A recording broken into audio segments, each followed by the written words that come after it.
Hey friends, today I wanted to talk about real fast is the watch. The first thing I'd like to say about watches is why even carry a watch these days? We have the phone. The phone is a supercomputer. It shows you all kinds of media. It's a TV. It can do math for you. It can edit for you. It can do all kinds of crazy things for you, right? So why would you carry a watch? Well, sometimes when you pick up your phone just to look at the time, you get distracted. You get distracted by all the little notifications that have come up. And really, what you're doing at the time when you're trying to check the time is you're playing at the park with your kids, or you're taking a walk, or you're doing a million other things which don't include checking out notifications on your phone. So, a watch is a really good way just to check the time and not be distracted by everything else in the world. I think too often, at least for me, I get distracted by small things, and just being able to, hey, what time is it? Oh, yeah, it's that time. I need to go do that now. That seems to me like a much better solution. And I've only really started wearing a watch again in the last couple of years, really. And it really was a way of just being able to use a watch instead of my phone so that I didn't get distracted. Also, I teach, so when I'm around kids, it's much nicer to be able to just look at my wrist to know how much time I have left in class rather than digging out my phone, which is something that the students aren't even allowed to do. So there's also practical applications for that too. So I'm not a big watch hound. I don't have expensive watches. None of these watches are expensive. I think this one might be the most expensive, and I can't quite remember how much it cost, but I think it was 125 or 120. Everything else is much cheaper on this table. So I'm just going to start with the cheapest thing, and probably something that I would highly suggest that you get if you want to try out getting a watch. This is an $18 watch. It's a Casio. It's an illuminator. It lights up. There's lots of different styles of this. Some of them have different kinds of backgrounds that glow. I personally like that amber glow. I think that looks really nice. This is water resistant, and they call it bars, or then they do it in meters. So how many is this? I think this is a 50 meter. So the way it goes is anything less than 100 meters or 10 bars is good for splashing around in. You can be in a pool, you can be sailing, it gets some water on it, it'll be fine. You might even be able to submerge for the briefest amount of time and come up, and it'll still be fine. But it's not for swimming. If you want something for swimming, it needs to be at least 200 meters, and that's considered a dive watch. The reason is because dynamic pressure. When you go underwater and you're swishing around, even though you're less than that 50 feet, what's happening is when you move it around, there's pressure being exerted as you move your arm around. And that pressure, that force is greater than the actual depth. And a static test, just sinking it very slowly down, it might be able to survive that 50 meters. But as far as like getting underwater and swimming, it's not going to survive. However, this is $18 watch. So it doesn't matter if you lose it either. You don't care about this watch. This is a watch that you carry around. It looks okay. It's got classic good looks. It's got that nice look to it of the 80s, right? That we all love. Very popular these days, right? So I actually had this watch, and I took it off at Disney World for a minute because I was putting on sunscreen or something like that. Gave it to my daughter, put the sunscreen away. We were walking. I asked my daughter, "Where's my watch?" She had put it down on a railing. Went back to the railing. Of course, it was gone. But again, I didn't care. It was $18. Came back home, bought another one. So this is a really good watch to wear just around, Don't care if it gets lost, whatever. And I liked it so much, or my wife liked it so much, and the whole idea so much, that she actually asked me to get her one. And I got this one, which you can see is also an illuminator, a Casio illuminator. But it is in pink, and it's slightly smaller. Fits her wrist. She likes it a lot. One of the best deals out there, you can check out Nick Shabazz and other people who talk about it, is the Casino Royale Edition Casio. It's the Illuminator. It's got the world time. And anyway, it shows lots of different area time zones. You can set it up the way that you want. It has the time up here as well. Lots of different cool features. Nice little watch. And this one, of course, lights up too nicely, right? And anyway, it's cheap, it's nice, it works, it's classic, it has an interesting look, it's super cheap, it's a nice thing to get. You can also replace the straps on all of these. I haven't replaced the straps on this yet, but I've been looking to, but I haven't done it yet. So these are just considered, I guess, what are these, quartz movements?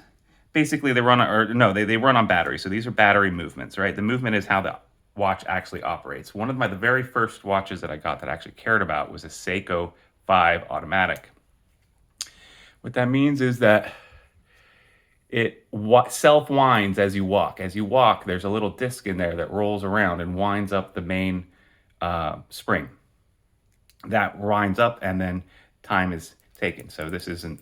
I haven't worn this in a couple of days, so I need to wind it up a little bit by shaking it.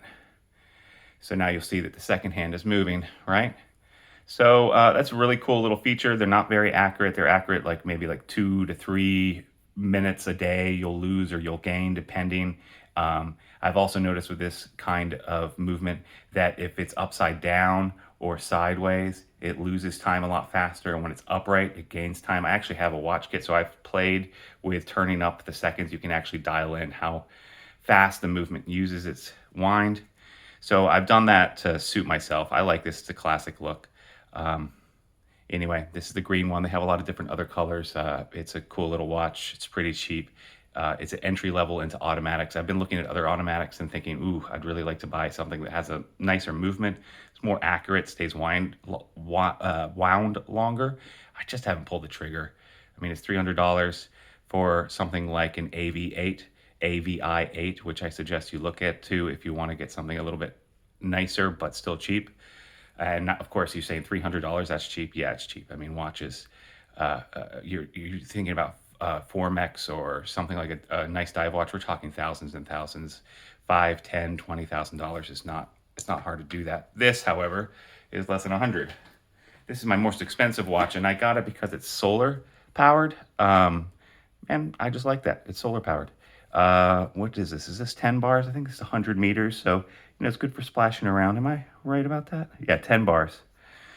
So yeah, this can stay charged for weeks at a time off a full charge. The dial at the back actually is a solar voltaic cell, so it collects battery and charges.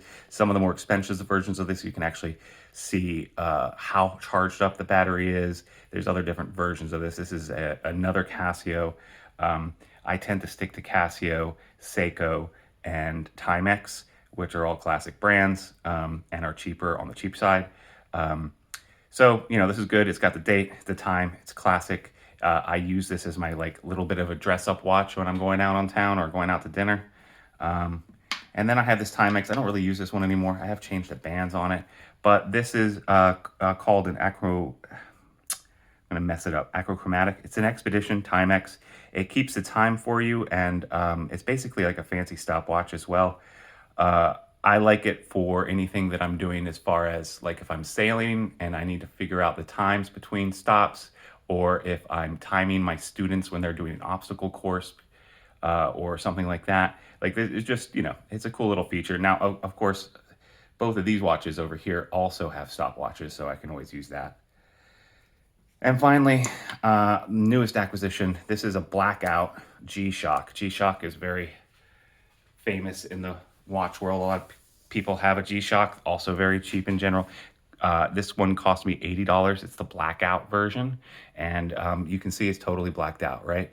A little bit harder to read in the sun for some people. I don't think so. It lights up green. I don't know if you can see that, where it lit up green. This is 200 bars, and that, or 20 bars, 200 meters. And the reason why I got this was for that this is basically a dive watch. I can take this into the water park with my kids. I can go sailing and not worry about it. It can go fully submerged with me when I dive to the deep end of the pool, and I'm not going to care, and I can keep my watch on. And I don't have to worry about losing it, someone stealing it. It's also supposed to be very shock resistant, although I do work with power tools and stuff like that, but I'm not usually hitting my wrist with a hammer. And if I am doing that, then there are bigger problems that I am facing than my watch breaking. So, I like the look of this. I like that it's, blacked out. I don't necessarily like these plastic. For some reason, this plastic wristband doesn't suit me as much, and it's also shaped. I do want to change this, but I'm not going to in the near future, just because I really want to do some more research on bands. This band, however, on the cheap Illuminator, it doesn't have these little ridges here. And it feels super comfortable. Like, as far as a plastic band goes, this is the most comfortable one that I have. I do like the feel of this hemp or this, this cloth a lot.